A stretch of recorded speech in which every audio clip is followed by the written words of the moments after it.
we've had a bunch of retirees, and now we say goodbye to another legend of the game. Bay FC defender and Scottish international Jen Beattie has announced her retirement from professional football. She had an absolutely stellar 18-year career spanning 5 countries, 14 trophies. She's played at some of the world's top clubs, Arsenal, Man City, and then finished her career with one final season in NWSL with Bay FC. I mean, when you take a look at her career resume, she's done it all. 5 WSL championships, 4 FA Cup championships, 4 FA Leagues Cup champions. And she even goes out with a bang, winning the 2024 Lauren Holiday Impact Award with Bay FC this year. Christine, it's been electric to watch Jen Beattie play. And it feels like she's really found solace in saying goodbye and stepping into the next phase of her life, really. I mean, if I had won a fraction of those awards, yeah, I could be content retiring too, maybe. But yeah, no, she's great. She was an outstanding defender. She's had a storied career. I'm interested to see what she's into next. She's just got a great head on her shoulders. She's very active in using her platform for good. Her relationship with Pink Ribbon Good in California when she got to Bay was significant and a great charity to get behind.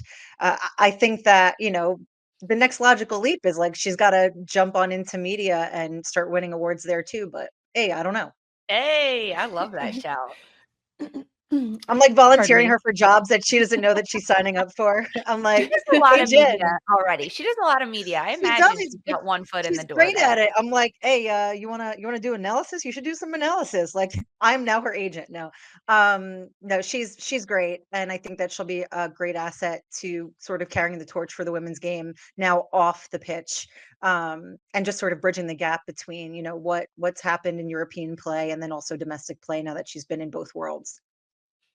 I completely agree. A big thing for me too is everything that she's done off of the field. I mean, winning the Lauren Holiday Impact Award with Nationwide is huge. And her premier year in the NWSL with Bay FC, she also won BBC's Helen Rollison Award, overcoming adversity. She was diagnosed with breast cancer in 2020, and it was very public. I remember seeing this, reading articles about it, hearing her advocate and actually get proper treatment with her club. And she was in and out of playing and was able to overcome it. And she carried that throughout her career, advocating for Pink Ribbon. And she's just a very instrumental player in the growth of the game all throughout Europe. I mean, Kristen, you're right. Having a couple of the awards that she's won would be enough for anybody's career. But the fact that she was able to collect so many is just a testament to what an instrumental player she was in the women's game. It's easy when you look at a player like Jen Beattie to look at all the awards that she has won, right, off on the field and off the field. But when you dive a little deeper into her career and how it started and playing in Scotland and then going to England and playing for Arsenal, but they weren't professional yet. And she had to go through all the growing pains that come with women's football that we know so well on this show, but she really had to live through them, and then getting her first professional contract and doing things so young and spreading her wings to go play in France when she was like a young 22 year old and learn a new language, figure it out, go through everything, which Dee, I know you've done, but it's very cool to think about how many different steps she's taken in her career, and that there was always an eye on the NWSL. It's tough to watch when you're in Europe because of the time change, but there was always an eye on the league here in America and how competitive it was. And if the opportunity presented itself, which it did for her final career, I mean, why not go live in California for another 12 months before maybe you say goodbye? Like, what a perfect little cherry on top for Jen Beattie. Of all her career, though, favorite moments? Do you have any, Dee? I have one. Last Champions League, we got to watch her, 2 ago, we got to watch her with Arsenal go up against Wolfsburg in the semifinal, and she scored an electric equalizer, and the crowd went wild. And it was such a great game. Sorry, Cupo, Arsenal went on to lose the match. Wolfsburg came out on top. But to me, that's one of the first instances where I was just impacted by how consistent she is, what a leader she is on this team, and what a way to score your goal in Champions League like that. That's a good one. That's a really good one. Christine, do you have any? I mean, she's a longtime Arsenal legend, whether watching her, you even got to interview her for Attacking Third a couple months ago. Any favorite Yeah. moments from Jen Beattie? It's funny because that's one of my favorite goals that Darian just mentioned, but not because of the goal, but because she actually bodied, like, who was it right after that? She literally bodied a defender like so hard, accidentally celebrating. And I brought that up to her and she started laughing. She's like, no, I don't score goals very often. And I just turned and was just like plowed right into her. And I was like, honestly, it's like a highlight clip in my brain that's on loop, and I'm so glad that that's like the recency bias goal now. Is not the goal, but just like the fact that she just like turned around and trucked a Wolfsburg defender and was like, "Oh yeah, my bad." I You can't love help it when you're defender goals. celebrating. Yeah, I you know, but can't. like, I mean, as somebody that seldom scored goals, but like was more the person who was, yeah, like I get it. You leave your body and you're just like, ah, and you're like, did I just do that? No, I didn't do that. Especially when you're a defender and you don't score. I believe she had 24 goals domestically for her career Mhm. and also 24 internationally with Scotland. So hey, she found the back of the net. We'll see what's up next. She might be around Galazzo Network later this week. Keep an eye out on Galazzo Network, Morning Footy, perhaps. We'll see what's up. And maybe we'll get an answer from her about what's next for Jen Beattie, if she's stepping into the media world and where we can find her. What's up? We've also had another retiree in longtime NWSL goalkeeper. She was last season with Gotham FC, but it's goalkeeper Michelle Betos announcing her retirement after a 15-year career. She's an NWSL OG. She started with Seattle in 2013. And Darian, now Michelle Betos is entering the next chapter of her life in retirement. Oh, this was such a bittersweet retirement because I got to play with Misha at Reign, and she is one of those players that the league was really built on.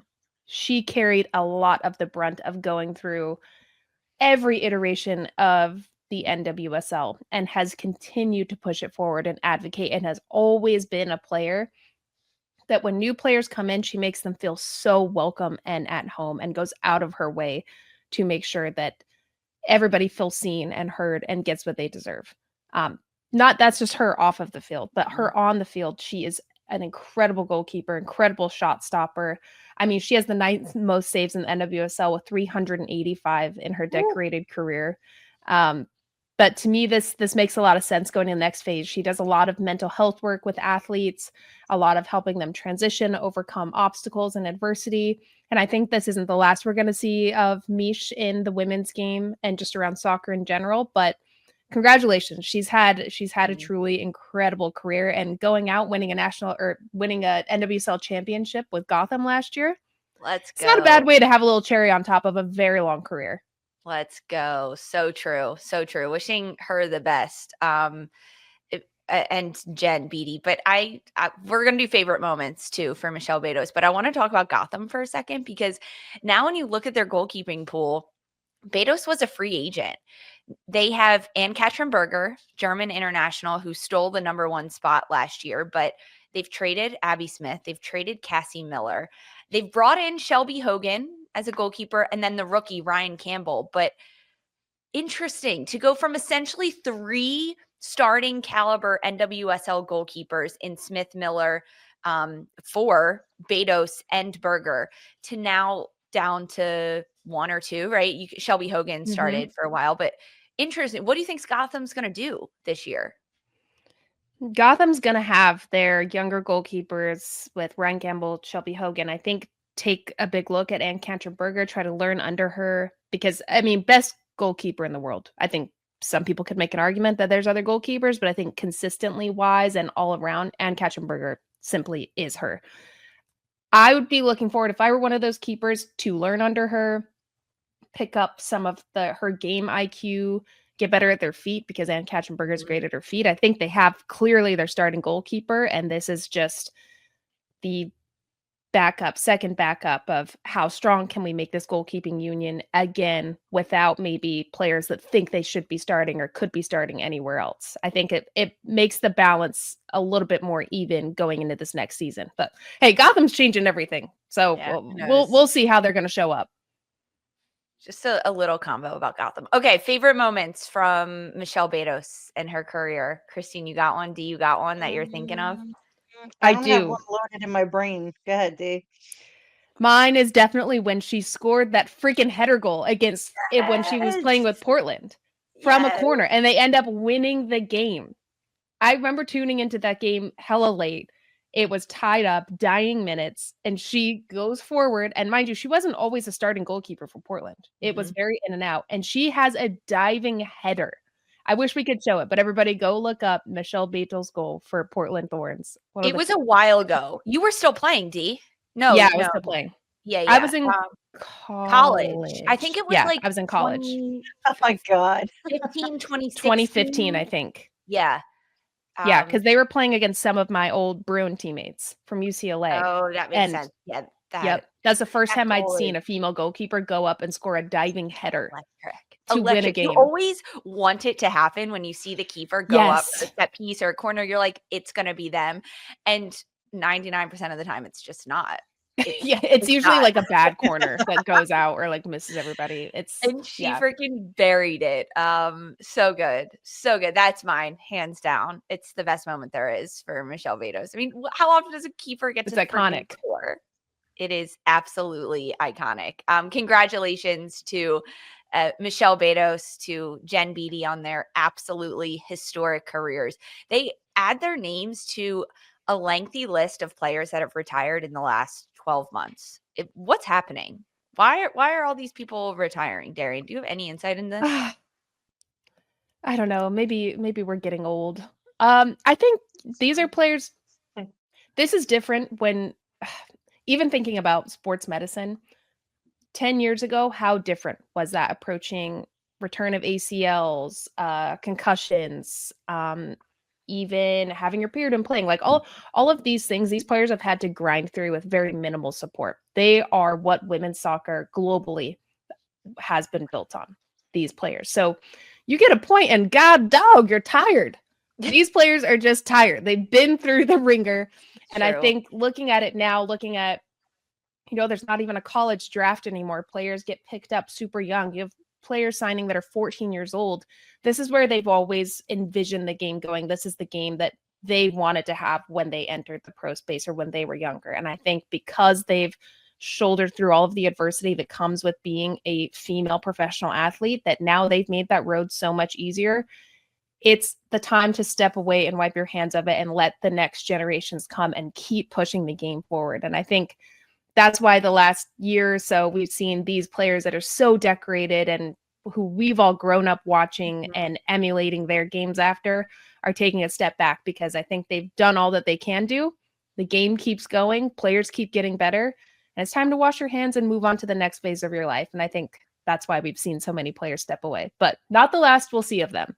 That's so bittersweet and emotional. Honestly, it's emotional. I think you hit it for me there. It's these players I grew up watching that it feels like all the greats are leaving the game right now, but they've also been around for a while and they had to go through so much. And when you think about how the first two professional domestic leagues in the United States folded and then the NWSL started, they were the pioneers of the NWSL, so many of these players, and ensuring that it would go on past the 3-year mark, which no other league had done before, past the 10-year mark as we enter into the 2025 season of year 13 of this league. Whew.